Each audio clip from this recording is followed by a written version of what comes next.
Salam pemirsa, salam damai sejahtera bagi kita semua. Senang rasanya kita bisa berjumpa kembali bersama saya dalam pembahasan buku Agama yang Bersinar.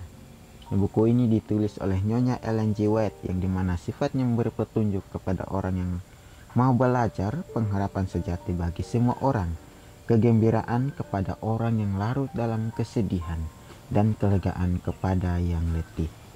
Buku ini menyuguhkan kepada kita suatu cara yang lebih baik, menyingkapkan kepada kita suatu kehidupan yang lebih sederhana dan lebih manis. Semua pembaca akan penuh dengan kegembiraan dan kesukaan bersinar menyinarkan kasihnya dimanapun kita berada. Sahabat pemirsa, ini adalah ajakan untuk masing-masing kita. Dimanapun Tuhan tempatkan kita, biar kita hidup sesuai dengan rencana Tuhan, hidup dengan misi yang Tuhan sudah berikan kepada kita. Dengan kehidupan kita, kita bisa memancarkan akan karakter Kristus kepada orang lain. Mereka juga bisa melihat ya Kristus dalam kehidupan kita dengan tingkah laku kita. Biarlah kita hidup sesuai dengan apa yang Tuhan perintahkan dalam kehidupan kita.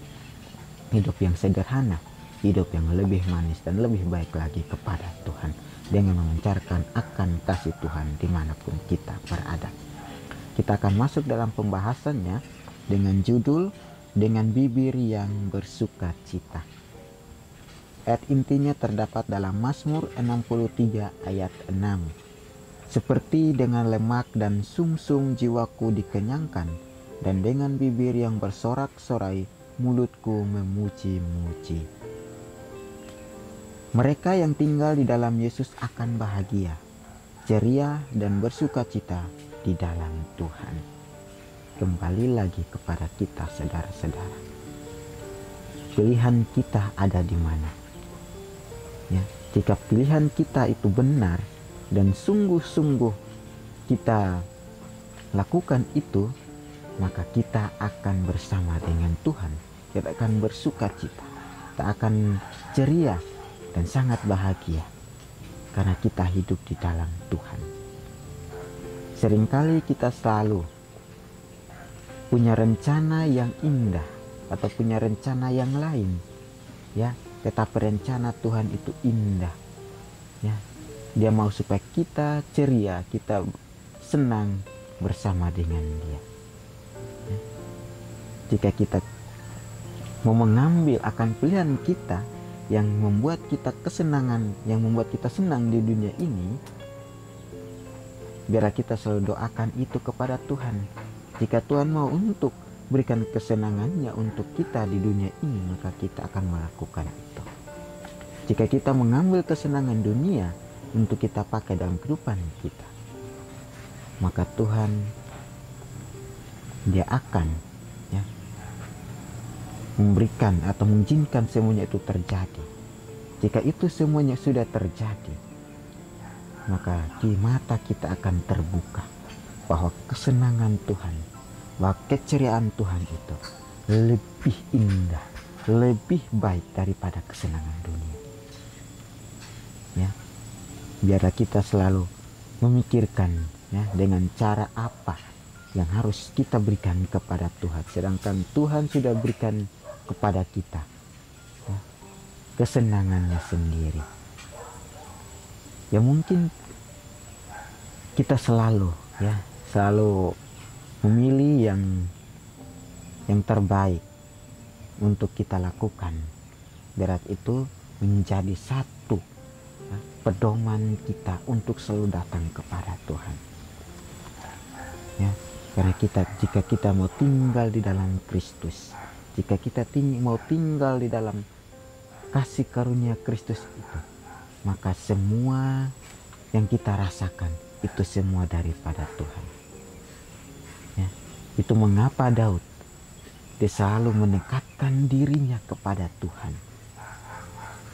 Ya, karena alasannya ia selalu bersuka cita. Dia punya rencana yang indah ya yang Tuhan berikan kepadanya, dengan hidup yang senang, hidup yang ceria, dan tinggal bersama dengan Kristus. Ya, dia tidak pernah jauh daripada Tuhan. Ini kembali lagi kepada kita, saudara-saudara. Ya.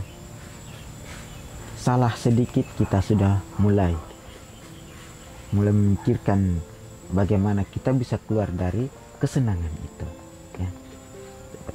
Tetapi padahal Tuhan mau semua kesenangan kita di dunia ini Tuhan ambil. Ya. Untuk apa? Supaya kita datang kepada Tuhan. Jika Tuhan tidak mau mengambil akan kesenangan dunia kita, maka kita tidak perlu lagi datang kepada Tuhan. Kita punya kesenangan di dunia, kita tidak perlu lagi kepada Tuhan. Ketika kesenangan itu hilang, ya, kita mulai marah, kita mulai mengomel kepada Tuhan. Ya. Ini salah bagi kita. Karena Tuhan sudah memberikan, ya, yang terbaik kepada kita, tetapi kita malah memilih jalan-jalan kita sendiri, memilih kesenangan dunia. Kita tidak mau menerima, ya, dan pakai akan kesenangan Tuhan itu dalam kehidupan kita. Ya. Kelembutan yang tenang akan tampak dalam suara, penghormatan terhadap hal-hal rohani dan kekal akan diungkapkan dalam tindakan dan musik. Musik yang menggembirakan akan bergema dari bibir, karena itu berembus dari takhta Tuhan. Ya, sangat menarik bahwa kelembutan yang tenang akan tampak dalam suara, penghormatan terhadap hal-hal rohani dan kekal akan diungkapkan dalam tindakan kita. Ya. Mungkin jika kita mau melakukan segala sesuatunya, otomatis tindakan kita atau sifat asli kita keluar. Ya. Bagaimana sehingga kita bisa melakukan segala sesuatunya dengan tindakan kita yang baik, dengan tindakan kita yang menyenangkan hati orang, yaitu kita selalu, ya, meminta Tuhan sehingga apapun yang kita lakukan di dunia ini, biarlah orang melihat itu dengan penuh sukacita. Ya. Biarlah kita selalu menanyakan apa yang harus saya lakukan di dunia ini. Ya. Kita dekatkan diri kita kepada Tuhan sehingga apapun yang kita lakukan, Tuhan akan turut campur tangan. Ya. Dan musik yang menggembirakan akan bergema di bibir, karena itu berembus dari takhta Tuhan. Ya. Seringkali saya memilih akan musik-musik dunia. Saya tidak memilih akan musik-musik rohani. Karena apa? Karena musik-musik duniawi itu dari pemikiran saya itu lebih indah. Tetapi Tuhan katakan musik rohani yang harus kita terima daripada Tuhan. Ya.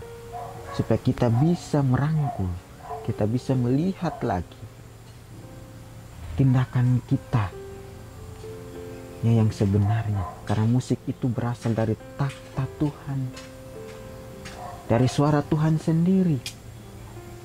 Ya. Tuhan menciptakan semua itu untuk kita bisa melihat kembali, ya, pencipta kita, dan datang kepada Tuhan kita. Ya. Jadi dengan kesenangan kita pun Tuhan ya perhatikan, maka Tuhan akan menjanjikan bahwa semua itu akan Tuhan lakukan kepada kita. Ya. Sehingga kita tidak lalai, kita tidak bisa terlepas dari kesenangan Tuhan. Ya, Tuhan memberikan kesenangan yang indah untuk kita nikmati. Ya, tetapi kita, ya, contohnya saya malah yang memilih akan kesenangan yang di luar daripada Tuhan. Ya. Tetapi Tuhan katakan biarlah kita selalu punya komitmen, ya, punya prinsip untuk datang kepada Tuhan. Meskipun ya, sangat sangat sulit, tetapi dengan cara kita mau belajar, dengan cara proses, maka Tuhan akan bersama dengan kita. Tuhan akan tinggal bersama dengan kita. Ya. Apa yang kita ucapkan akan terjadi. Ya. Karena bibir kita selalu mengucapkan yang berarti bagi kehidupan kita. Ya. Jika kita mengucapkan, maka Tuhan akan memberikannya. Ya. Bukan berarti kita selalu meminta-minta terus kepada Tuhan. Ya. Terkadang kita meminta, tetapi Tuhan tidak mau menjawabnya. Karena apa? Karena Dia mau supaya kita gunakan tubuh kita atau bibir kita ini selalu mengucap syukur. Ya. Tuhan mengizinkan itu terjadi supaya kita selalu mengucap syukur kepadanya setiap harinya. Ya. Tuhan menciptakan kehidupan kita bukan untuk kita pakai bibir kita untuk mencemooh orang atau menyalahkan orang, tetapi biar kita pakai bibir kita untuk hal-hal yang baik. Ya. Inilah misteri kesalehan, tidak mudah dijelaskan tetapi tidak kurang dirasakan dan dinikmati. Hati yang keras kepala dan memberontak dapat menutup pintunya terhadap semua pengaruh manis dari kasih karunia Tuhan dan semua sukacita dalam Roh Kudus. Tetapi jalan hikmat adalah jalan kesenangan dan semua jalannya adalah kedamaian. Sangat menarik ya. Dan sudah mengatakan kepada kita bahwa Yesus adalah jalan kita, kehidupan kita. Ya, berarti kita mengikuti Tuhan itu sendiri. Ya, karena Tuhan itu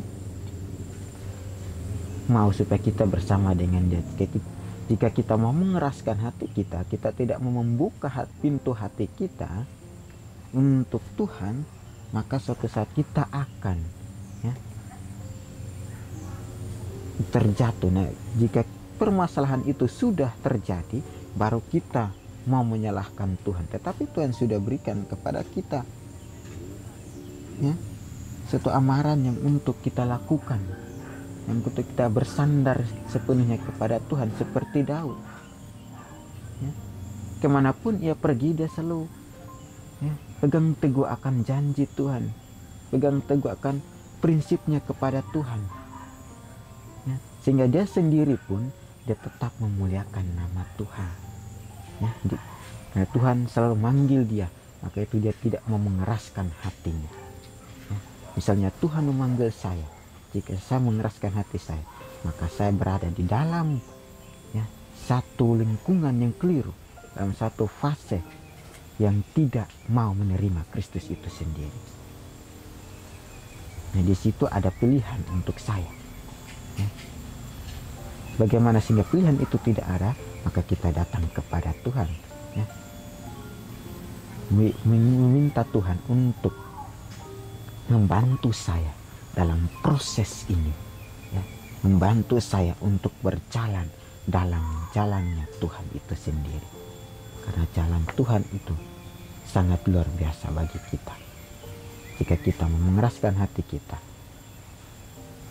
maka malapetaka itu akan ada pada kita. Tetapi di sini dikatakan bahwa hati yang keras kepala dan memberontak dapat menutup pintunya terhadap semua pengaruh manis dari kasih karunia Tuhan dan semua sukacita dalam Roh Kudus. Tetapi jalan hikmat adalah jalan kesenangan dan semua jalannya adalah kedamaian. Tadi sudah katakan bahwa jalan Kristus itu indah, penuh damai, penuh sukacita. Supaya kita bisa melangkah maju tanpa berpikir kembali ke awal lagi. Jika kita mau berjalan bersama dengan Tuhan, jalannya damai itu, jika kita mau berjalan tetapi sampai di tengah jalan, rasanya lama, berarti kita kembali lagi ke awal. Nah, jika kita kembali ke awal, maka itu akan terjadi ya, dalam kehidupan kita hal yang tidak lagi untuk kita berjalan dengan Tuhan.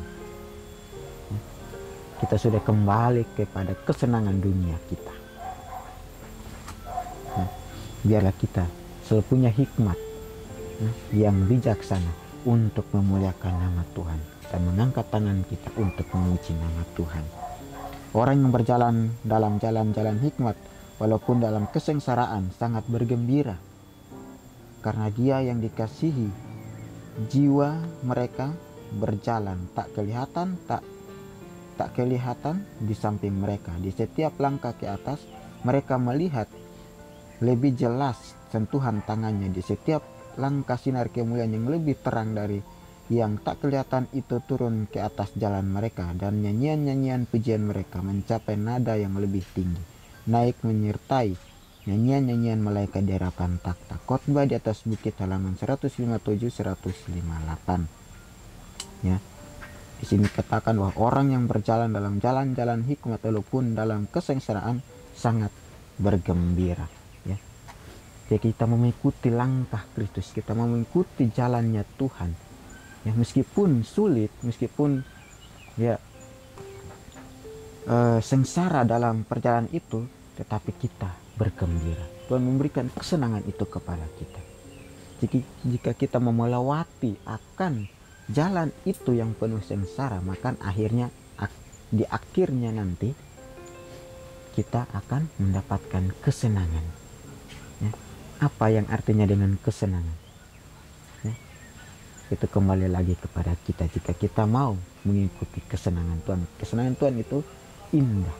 Ya. Kesenangan Tuhan itu ada di dalam ya kehidupan kita, tetapi kita malah melihat dengan kacamata kedagingan kita bahwa kesenangan Tuhan itu tidak ada dalam kehidupan kita, sehingga mulut kita, bibir kita selalu mengucapkan hal-hal yang tidak baik kepada Tuhan kita. Tetapi Tuhan memberikan bibir kita untuk selalu mengungkapkan ya kedamaian, ya kebahagiaan dan sukacita. Ya, biarlah kita selalu memiliki prinsip dan tabiat untuk selalu memandang kepada Tuhan dengan bibir yang penuh bersukacita. Ya pemirsa, inilah firman Tuhan, dan kita akan berjumpa lagi di kesempatan yang berikutnya, dan Tuhan memberkati.